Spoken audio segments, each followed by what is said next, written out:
President-elect, the Chief of Inaugural Ceremonies, Maria Miller-Lohmeyer, the Acting Deputy House Sergeant-at-Arms, Kevin Grubbs, and the Acting Deputy Senate Sergeant-at-Arms, United States Capitol Police Officer Private First Class Eugene O. Goodman.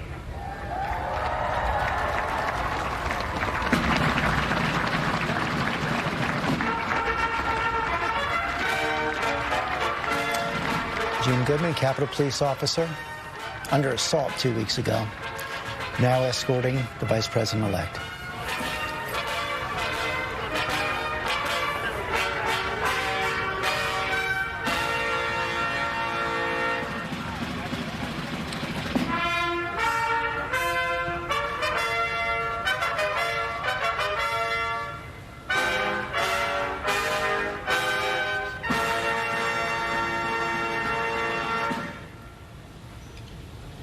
Ladies and gentlemen, the Vice President-elect of the United States, Kamala Debbie Harris, and Mr. Douglas Emhoff.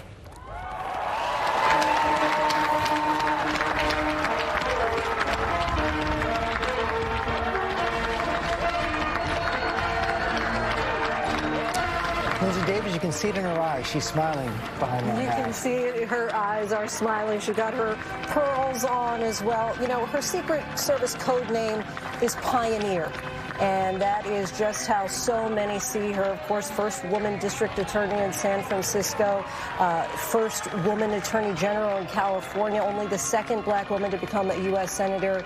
And all this, just as a reminder, from a woman who was born at a time when all black women in this country still could not vote.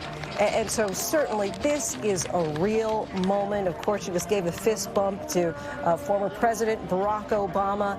And I would imagine we're talking about the young girls. And I'd like to use Kamala's own words. So she said in the past that they see themselves in a way that others may not, simply because they've never seen it before. And as I imagine as a result of this moment that the young women and girls everywhere are going to dream a bit bigger and perhaps expect just a little more. Hugs there for her stepchildren. David Muir, Doug Emhoff is going to carve out a new role we've never seen before, second gentleman. And he helped choose what he would be called. Second gentleman was, of course, on the list of possibilities. He's comfortable with that. So we will call him the second gentleman. He's given up his post in a prestigious law firm out west. He will now teach at Georgetown, as Cecilia mentioned earlier in our coverage here. And his children have talked in recent days about how they call their own father, their dad, Doug. They said they're so comfortable with him and who he is that they also call him Doug in the household. And they said, our parents have such a relationship, they've been married 6 years or so now, that is so connected, so tight, so close that it weirds us out, in so many words, the sort of romance that's still alive, they say, between Doug and the Vice President-elect.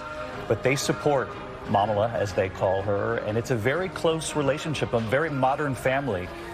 Kamala Harris very close to their mother.